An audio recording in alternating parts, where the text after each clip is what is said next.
bon. Moraï Verabotaï, Mishpaha Ekara, chers auditeurs et auditrices, le sujet de notre cours aujourd'hui, je l'ai intitulé Féminin-masculin. C'est pour essayer d'expliquer, à la demande de certains, quel est le statut de la femme et de l'homme au nom du judaïsme. Au préalable, je voudrais souhaiter Refoua Shelema ma fille Yehudit Bat Rivka, et Leilou Nishmat aussi, Rav Marc Mordechai Azuki Ben Jamil et Ralph Marouani. Donc ce sujet-là, certaines personnes imaginent, il est absolument évident que ni les machos, ni les membres du MLF, c'est-à-dire Mouvement de Libération de la Femme, ne l'admettront pas. Et je les exclus d'avance, étant donné que pour moi la notion mâle et femelle est une notion qui est équivalente et qui a des droits, même si le rapport entre hommes et femmes dépend des qualités personnelles qu'ils peuvent apporter. Surtout lorsqu'ils forment un couple, ils doivent être ensemble référents et non pas seulement différents. Différents mais aussi pas seulement référents. Si je me concentre sur la situation des femmes dans la Torah, dans le Tanakh, je vois qu'elles ont joué un rôle exceptionnel, pas seulement au niveau individuel ou familial, mais surtout au niveau national. En faisant le rapport avec la paracha de cette semaine, qui est la paracha de Shemot, je suis absolument stupéfié de voir que si le peuple d'Israël a eu un sauveur, c'est grâce à qui? Myriam. À une femme qui s'appelle Myriam, qui a demandé justement à son père de renoncer à la séparation avec sa femme Yocheved pour pouvoir à nouveau avoir un enfant. Elle lui a dit, si toi tu arrêtes de donner des enfants, tu es pire que le pharaon qui a décrété contre les garçons quelque chose, et toi tu fais contre les garçons et contre les filles. C'est donc par le mérite de Myriam que est né qui? Le sauveur.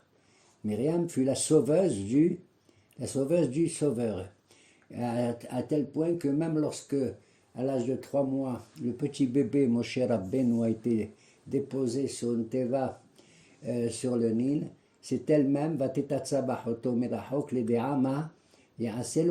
et c'est elle qui l'a surveillé pour essayer de le protéger.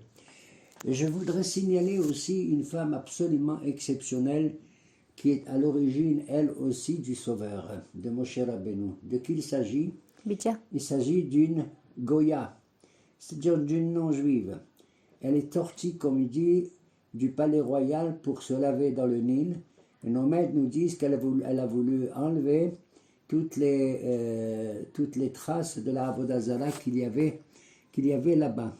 Et c'est à ce moment-là que cette femme, qui portait plus tard le nom de Bithia, son nom ne figure pas dans la Torah, dans la paracha de Shemot, elle s'est rendue compte qu'il y avait une espèce de petit berceau qui flottait, qui était loin d'elle, et elle a entendu le bébé pleurer, et c'est à ce moment-là qu'elle a voulu le sauver.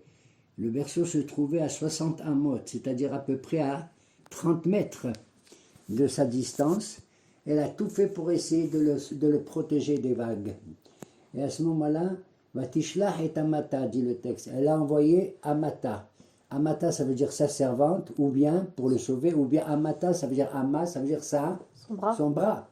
Et son bras s'est allongé, incroyable mais vrai, alors que le berceau se trouvait à 30 mètres de distance, 60 amot. Et Akadosh Baruch Hu a fait que son bras va s'allonger pour sauver le bébé. Et cette femme-là va entrer dans le peuple juif. Elle sera plus tard, je crois, l'épouse, entre autres, de Caleb ben Yefouné. Elle fait partie des 7 personnes qui vont entrer vivantes, pour ainsi dire, dans le Gan Eden. Et donc, si je vois la liste des personnalités comme ça féminines, c'est absolument époustouflant le rôle prépondérant qu'elles ont joué. D'ailleurs, nos maîtres nous disent que la sortie d'Égypte, c'est Nashim Satraniot, Bisrout Nashim Satraniot, Nigalou mi Mitzrayim. Et on voit comment elles avaient le courage incroyable alors que le pharaon voulait détruire toute notre descendance et qu'elles ont accouché de combien? De sextuplés. Tu te rends compte? Quand nous on a des jumeaux, waouh, waouh, waouh, sextuplés. Vayatzmou, vayirbo, vayatzmou, bimod, vayirbo, vayatzmou, bimod, meod, etc. Et donc on voit qu'elles ont donc résisté à la souffrance terrible qu'il y avait dans l'esclavage en Égypte pour soutenir leur mari à la fois et donner naissance à tous ces enfants-là.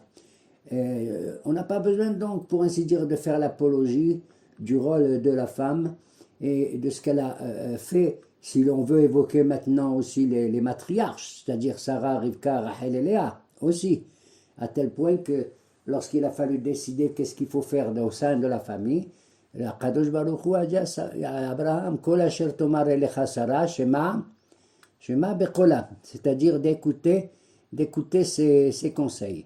Et l'intervention de Rivka également pour faire en sorte que Yaakov puisse bénéficier et du droit d'aînesse et de la bénédiction.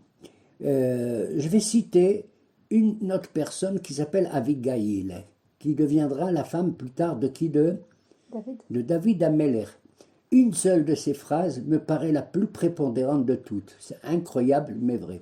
Lorsque l'Ohalenu, quelqu'un disparaît de ce monde et qu'on fait une askara et tout, on dit la phrase suivante, et on l'accorde à qui? À cette femme Abigail qui lui a dit Vaïta nefesh edonit serura bitzor achaim. David, je t'en supplie, fais en sorte que malgré tes mérites, ne tue pas Nabal, ne fais pas ceci, afin que ton âme elle soit dans le sachet de la vie, c'est-à-dire dans le Gan Eden, et de telle sorte que tu puisses toi aussi bénéficier de l'immortalité de l'âme. On voit, s'il y a eu 48 prophètes, il y a eu combien de prophétesses en tout? Il en a eu 7. Je ne parle pas de toutes les autres femmes, mais en tant que prophétesses qui ont joui du roi HaKodesh. C'est Sarah, Myriam, comment elle s'appelle? Déborah. Déborah, une femme vigoureuse, incroyable, mais vraie, qui a justement maintenu le moral des forces armées de l'époque sous le contrôle de Barak ben Abinoam et qui a justement permis à ce qu'il y ait la victoire. À tel point que, quand Barak voulait faire la guerre contre le peuple de Ammon, il a tenu à ce que cette femme-là soit présente à ses côtés, comme si elle lui apportait un secours au niveau moral et spirituel, bien entendu, très, très, très, très important. Et Déborah, naturellement, fait partie de ces 7 prophétesses. Il y a eu après elle, qui est-ce qu'il y a eu? Hannah. Elle a donné naissance à qui? À Shmuel Hanavi. C'est incroyable comment Dieu a agréé la prière qu'elle a su faire auprès d'Hachem, n'est-ce pas? Afin qu'elle puisse avoir Shmuel Hanavi qui fait justement Moshe ve'Aaron ve'Chonav ou Shmuel be'Koreshemo. À tel point que Shmuel était l'équivalent, pour ainsi dire, de qui? À la fois de Moshe et de Aaron. N'en parlons pas, il y a une autre prophétesse, on la connaît un peu moins, elle s'appelle Hulda, en français la top. Elle aussi, elle a donné des conseils à l'époque du royaume de Yehuda. La dernière d'entre elles, c'était qui? Et bientôt on va célébrer cette fête, c'était naturellement Esther Amalka, qui a livré toute sa vie, pour ainsi dire, afin de sauver le peuple juif. Nahon. Voilà. On peut évoquer également d'autres personnalités par la suite, comme Yehudi, du temps de Hanouka, etc. Mais sans entrer dans cette apologie facile, pour ainsi dire, c'est pour équilibrer, parce que certains disent, oui, le droit de la femme n'est pas tellement mis en valeur. C'est tout à fait faux. Maman, c'est tout à fait faux. Le problème, il est malgré tout que nous sentons dans la vie sociale de toutes les générations qu'il y a eu de temps en temps, peut-être au sein d'un couple, certains conflits qui sont venus étant donné qu'il y a des objectifs différents dans l'esprit de la femme et dans celui de l'homme, et qu'il faudra. Alors, qu'est-ce qui est le plus important? Bien sûr, Adam Arishon, on se souvient lorsqu'il est né, entre guillemets, il n'est pas né, il a été créé. Il a été créé androgyne, c'est-à-dire à la fois il était mâle et femelle. D'ailleurs, quand une femme se marie, c'est pas mal du tout. Hein? Non, et quand un homme se marie, c'est très fameux aussi. Et donc, il avait, en tant qu'androgène, il avait une face virile, et dans son dos, il avait une femme. Bon, chercher la femme, et toujours dans son dos, c'est pas agréable. Il a fallu qu'Akadosh Baruch Hu renégocie à nouveau ce couple. Et quand il a vu en face, il a dit il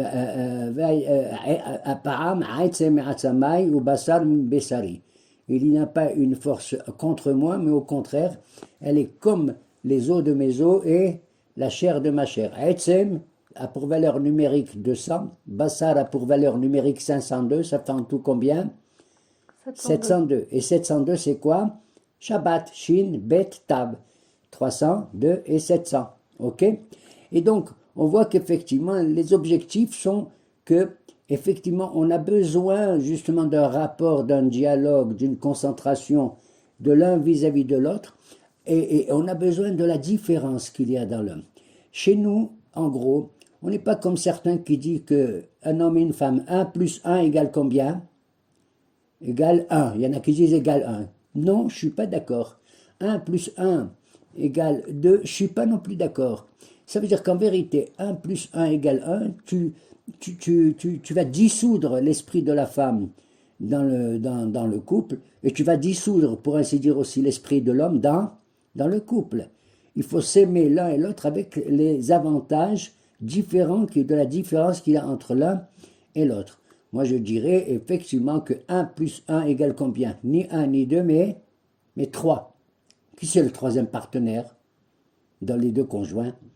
Akadosh Baruch Hu, Nachon, Ish ve'isha, Shrina, Benehem.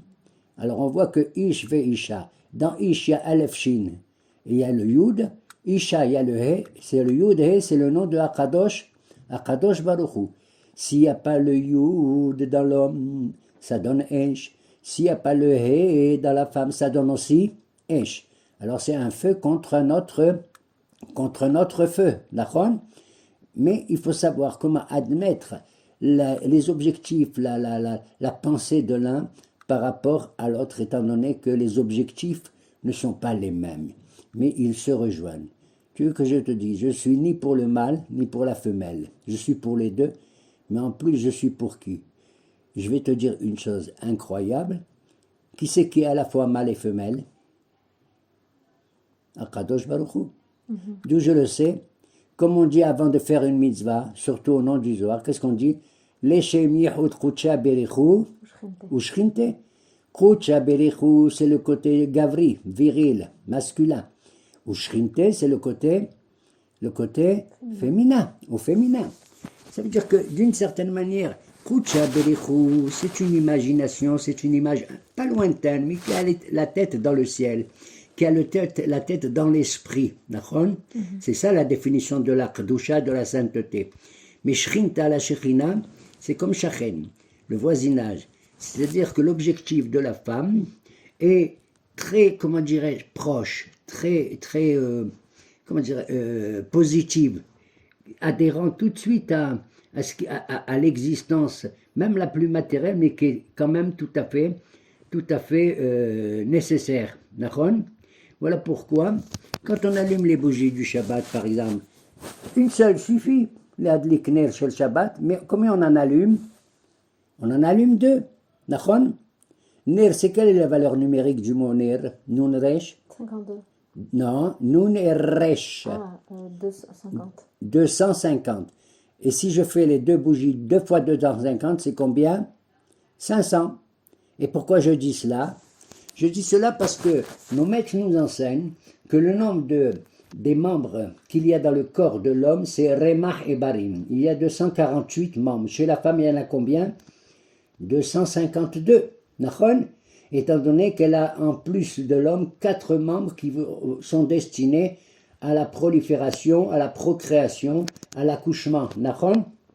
Donc 248 membres plus 252 de la femme, ça fait en tout également encore combien? Ça fait encore 500. Donc on voit que le rôle de la femme est prépondérant d'une certaine manière dans le but qui est le sien véritablement. Nachon. On a évoqué comment les femmes ont réagi de manière magnifique avant la sortie d'Égypte et dans des moments les plus différents. Cependant, nous pouvons ajouter que même lorsque les idées sont différentes, il faut savoir les respecter mutuellement. Quand il y a un mariage, par exemple, tout le monde connaît que dans les Sheva Brachot, qu'est-ce qu'on dit? Sheba Sason Simcha Hatan Vekala. Ok? Dieu, toi qui as créé le Sasson et Simcha. Qu'est-ce que ça veut dire Sasson et Simcha? C'est deux formes de joie. Et juste après Hatan et Kala. Ça veut dire que le Sasson se rapporte à qui? Au Hatan. Et la Simcha se rapporte à qui? À la Kala. D'accord? Sasson et Simcha, Hatan et Kala. Quelle est la différence entre Sasson et Simcha? Sasson, c'est pour l'homme. Ça veut dire c'est celui qui aspire à un certain bonheur, mais progressif. Comme il est dit dans le passouk de David Amelech alav shalom, Sas anochi alim ratucha, kemotze shalal rab. Je me réjouis de ta parole, même une seule parole, comme quelqu'un motze shalal rab, qui trouve un butin énorme. C'est-à-dire qu'il progresse lentement. Il n'aspire pas à un bonheur absolument absolu. Ensof, infini. Mais Simcha, non. Simcha, c'est la femme. Simcha, c'est le bonheur total, la plénitude. Vraiment. Elle aspire à une finition belle, aussi bien dans sa maison. Elle veut que tout soit propre, que tout soit beau. Et s'il y a quelque chose qui ne va pas, elle le change immédiatement. Tu vas faire un achat. Un couple, il va faire un achat. Il va acheter une armoire, il va acheter un lit ou n'importe quoi. L'homme, il regarde si au niveau matériel, l'armoire est valable, si le prix est valable, et il dit, bon, on va l'acheter. Il va mettre 10 minutes pour se décider. Mais la femme, non. Elle va acheter peut-être cette armoire après l'avoir visitée sous tous ses angles, mais elle sait que même si elle achète celle-là, elle aura besoin de la changer dans 2 ou 3 ans. C'est ce que nos hachamim disent même au niveau du Zohar, au niveau ésotérique, mystique, que quoi? Que l'homme et la femme sont en rapport avec les 2 premières sphirotes, les 2 premières sphères de la Kabbalah. C'est quoi les 2 premières? C'est Chokhmah et Bina. Chokhmah et Bina, ils disent c'est Abba ve Ima. Chokhmah, c'est une appréhension, une connaissance générale, collective de la chose en question, de l'objet en question. Un seul regard suffit pour se décider. Alors que Bina vient du mot ben, entre distinguer, la distinction, le discernement, et c'est une valeur, une vertu qui touche surtout à la femme. Elle voit la différence qu'il y a entre ceci et cela. Voilà pourquoi la notion de beauté, elle est chez eux, chez les femmes, étant donné qu'elles peuvent distinguer, même entre 2 couleurs, pour s'acheter une robe ou des chaussures ou n'importe quoi. Elles font la différence entre le rouge, le rose, le violet, le jaune. L'homme fait moins attention à cet aspect des choses. Chokhmah, Vebina. Mais ça suffit pas, comme j'ai dit. Un couple, c'est 3, c'est pas 2. C'est l'homme, la femme et la Shekhinah. Comme Akadosh Baruch Hu, il a à la fois mâle et femelle, pour ainsi dire, façon de parler. Mais ce qui compte, j'ai dit, quelle est la troisième sphira qu'il y a entre Chokhmah et Bina, c'est quoi? Da'at. Les Chabadnikim, ils aiment ça. Tu vois, les Lubavitch. Chabad, Chokhmah, Bina, Da'at. Vaïda Adam et Hava. Et Adam a connu qui? Hava. Et ils ont eu des enfants. Donc le lien qu'il y a, Vaïou les Bassar et Had. Voilà ce qui est écrit à propos de Adam et Hava. Adam a connu Hava, et ils sont devenus une seule chair. Et là-bas, il dit, c'est quoi la seule chair? Comment ils sont devenus une chair? Eh bien, c'est l'enfant qu'ils ont eu. Et l'enfant doit le respect à la fois à son père et à sa mère. Il est le produit des deux facteurs, mamash. Voilà pourquoi Chokhmah et Bina, d'une certaine manière, c'est la suprématie chez l'homme du moral, de l'esprit, du cerveau. Et chez la femme, du quoi? Du cœur. Nachon? C'est le lève, les sentiments. la sentimentalité joue un rôle important chez la femme, à tel point qu'il y a un pasouk un peu ésotérique que je vais citer, de David Ameller qui dit Halbam sagru pimu dibro begeout. Si le couple il ferme halbamu, que ça veut dire halbamu?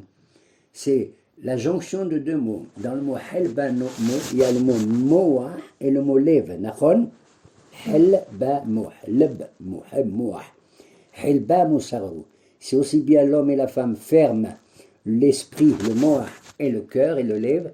Alors, Pimou, Dibro, Begeout, et malheureusement, leur bouche va parler avec beaucoup de Geout, avec beaucoup d'orgueil.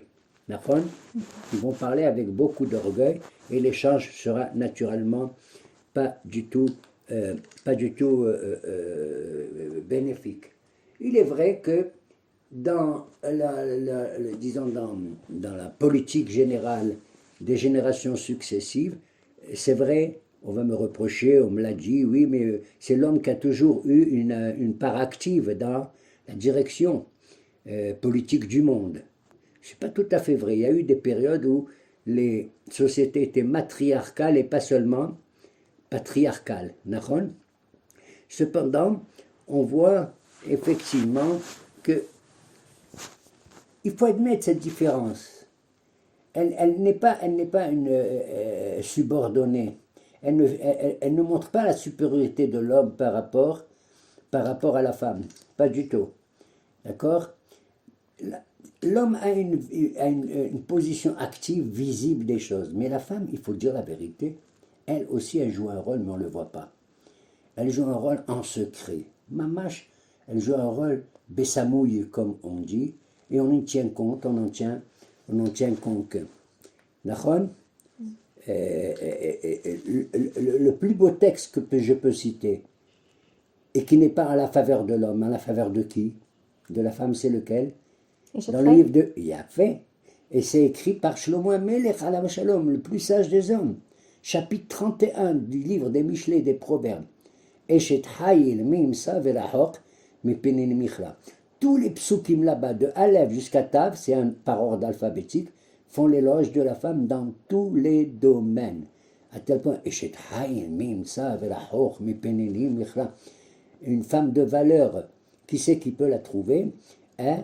Et sa valeur est de loin plus importante que tous les toutes les perles, que tous les diamants.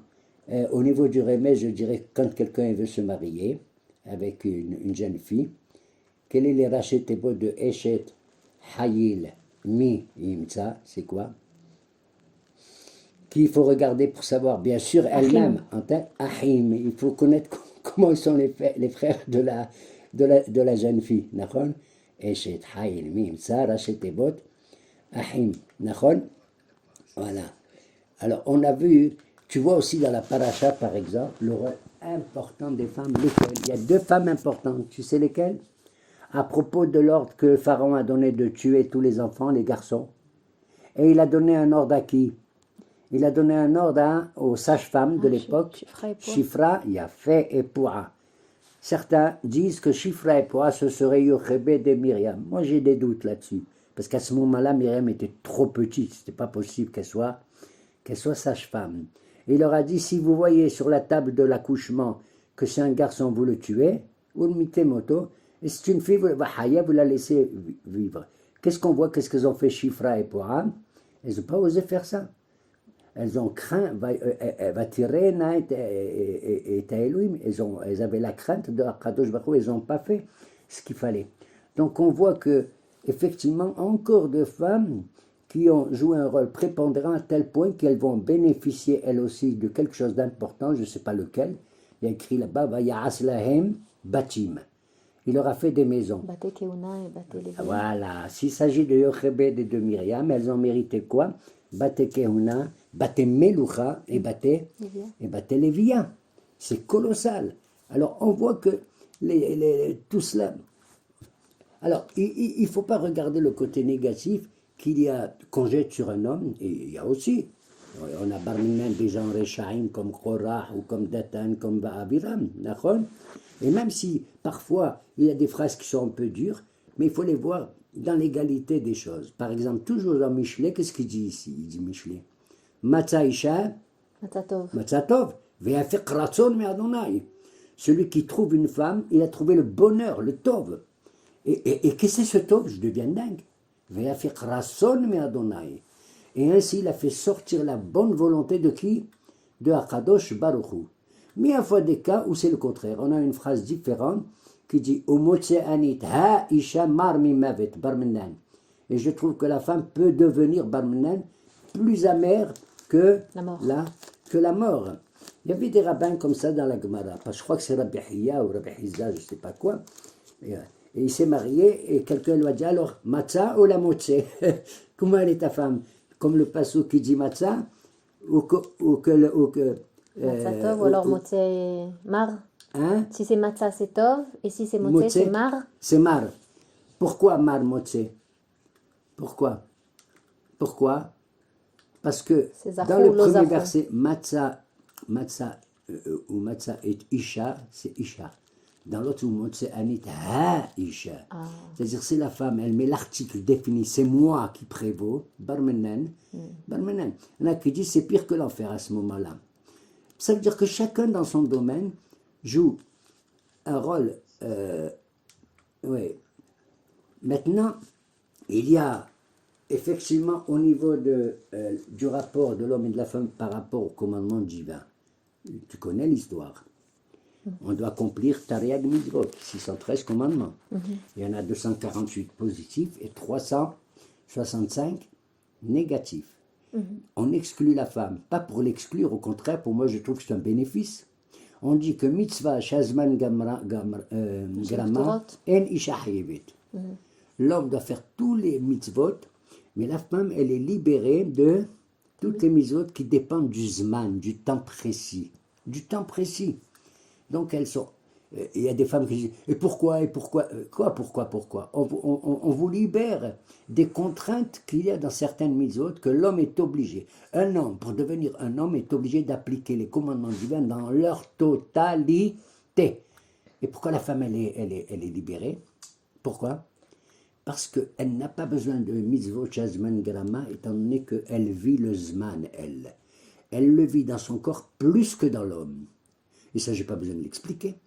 Étant donné qu'elle vit dans son corps, effectivement, au niveau de la grossesse, au niveau de l'accouchement, au niveau de l'élévation des enfants. On dit d'ailleurs, quel est le mérite des femmes alors que les hommes passent leur temps pour ce qu'étudient toute la journée la Torah. Mais il faut aussi travailler, surtout travailler à mon avis, mais à supposer, c'est parce qu'elles envoient leurs enfants où? À l'école, et qu'elles s'occupent d'eux. À partir de ce moment, leur esprit est totalement occupé avec ça. Et c'est la chose la plus laborieuse, la plus importante au monde. Voilà pourquoi une femme n'est pas obligée de faire certaines mitzvot. Par exemple, elle n'est pas obligée, une femme, de prier comme nous, Shaharit min Hay Arbit, 3. Parce que ça dépend du temps, oui ou non? Tu ne peux pas faire Shaharit à 4 heures l'après-midi, il faut le faire à certains moments. D'accord? Et la femme, elle a son temps à elle, sa philosophie, elle est innée en elle-même, véritablement. Tu comprends? Voilà pourquoi elle est libérée. Bon, de nos jours, il y a certaines femmes de plus en plus religieuses qui font les 3 prières. C'est pas obligé. Pas du tout. C'est pas du tout obligé. Même une prière, elle n'est pas obligée. Elle fait ce qu'elle veut, elle dit ce qu'elle veut, elle peut lire des télim, n'importe quoi. Bon, Baruch Hashem. Les femmes, par exemple, ne sont pas obligées de, comment dirais-je, de mettre les téphilines. Hein? Maintenant, il existe certaines femmes extraordinaires qui, je continue, qui ont mis les téphilines. Par exemple, Michal, la fille de Shaoul HaMelech, Nachon, ou bien Berouria, la femme de Rabbi Meir Baal HaNes, ou bien la femme de Yona, le prophète, qui, elle, allait faire Aliyah la Regel, le pèlerinage, alors que les femmes sont dispensées de toutes ces mitzvot. C'est pas un manque de comment dirais-je, qu'on fait pour montrer de manière négative, pas du tout, au contraire. C'est pour considérer que le rôle qu'elle joue. Voilà. Voilà, Moraï Verabotaï, ce qu'on peut dire, c'est que Yeratzon, que nous sommes une génération où les shidduchim sont assez difficiles. Et peut-être qu'il faudra remettre à la mode la date du Tou B'Av. Tu sais ce que c'est que la date de Tou B'Av? Lo hayu yamim tovim le Israël que Tou B'Av ve que Yom Kippurim. Incroyable mais vrai. Tu mets en rapport Tou B'Av, le 15e jour du mois d'Av, qui n'existe pas du tout hein, en tant qu'obligation, et le jour de Kippour qui fait pardonner tous les péchés et qui blanchissent totalement les êtres humains. Et c'est quoi? C'est à l'époque du Mishkan de Shiloh. Il y avait des hommes et des femmes qui ne pouvaient pas se marier parce qu'il y avait des troubles entre certaines tribus, comme celle de Binyamin et tout. Et ils ont permis aux femmes d'aller quoi? Aux jeunes filles, d'aller très belles habillées et d'aller se mettre à danser. Et les jeunes gens qui n'étaient pas mariés, pas les hommes mariés, ils n'ont pas le droit, qui n'étaient pas mariés, allaient là-bas. Et elle disait, tu sais, ô toi monsieur, tu regarderas peut-être la femme pour la beauté, et je suis belle. Ô toi monsieur, dit une autre, tu regarderas la femme parce qu'elle sort d'une famille merveilleuse et tout. Et c'est très bien. Et une autre a dit, tu sais, je suis ni riche, ni belle, ni quoi que ce soit, mais tu dois choisir une femme, les Shem Shamaim, et c'est très important, parce qu'un homme qui ne se marie pas ou qui n'a pas d'enfant barmenan, il a une situation, une destination très grave au niveau spirituel et pas seulement au niveau pratique dans ce monde, dans ce monde-ci. Alors on voit combien cette date de Tou B'Av, de nos jours, j'ai envie de rire, qui c'est qui va se permettre de faire ce genre de choses? Ils vont dire non, c'est la Tzniout, etc. Alors, même quand on dit Kol Kevuda Bat Meler Penima, la beauté de la femme, c'est quand elle s'est cachée intérieurement tout ce qui est beau et belle entre elles, et à tel point que même dans Shet Haïl, à la fin, qu'est-ce qu'il est dit? Shecherahen Vevel Ayofi. D'un côté, tu me dis, c'est merveilleux dans la Torah, regarde comme Sarah, elle était belle. Tu te rappelles quand Abraham est allé en Égypte, il a dit, Comment tu peux raconter ça à tout le monde, à la Torah? Tu mets en évidence la beauté de la femme. Oui, la beauté de la femme, c'est important aussi, bien sûr. Et comment elle s'appelle? Rachel aussi était très très belle, Hava aussi, etc. Mais le Ishet Haïl, il dit non, la beauté c'est un mensonge, et le Yofi c'est aussi quelque chose de vanité. C'est pas vrai. Il faut savoir comment traduire. Ça c'est, si quelqu'un se concentre uniquement sur la beauté et le Yofi, c'est pas beau. Si elle est belle et elle a une grâce en elle, si elle a avec elle la crainte de Akadosh Baruch Hu, l'amour de la Torah, de la religion, de la spiritualité, à ce moment-là, sa beauté, elle est mise en évidence. La chose est arrivée aussi même pour Yosef Hatzadik, qui a résisté à toutes les tentations. Qu'est-ce qu'on dit de lui? Qu'il était beau lui aussi. Il faisait beau ses cheveux. Donc on voit, Moraï Barabotai, que Sasson ve Simcha, Kol Sasson ve Kol Simcha, Kol Hatan ve Kol Kala. J'admets, je vais faire un jeu de mots, mais c'est la vérité quand même. Parce que Sasson, c'est la joie lente, progressive. Simcha, c'est la loi totale. C'est l'esprit de la femme. Et je conclue en disant, ceci se trouve dans le mot Hatan et dans le mot Kala. Dans Kala, qu'est-ce qu'il y a comme lettre? Kaf Lamed. Qu'est-ce qu'elle veut la Kala? Hakol. Et Kaf Lamed. C'est son droit. Bon, mais c'est comme ça. Et comment tu peux changer les lettres de Hatan? Nachat. Il a fait Nahat, dans le calme, dans le repos. Et ratson que la beauté, l'activité et tout ça règne dans l'esprit de l'homme, avec au milieu d'eux la Shechina. Se marier avec un homme, ce n'est pas mal. Et se marier avec une femme, c'est très fameux. Amen, Ken Yeratson. Amen.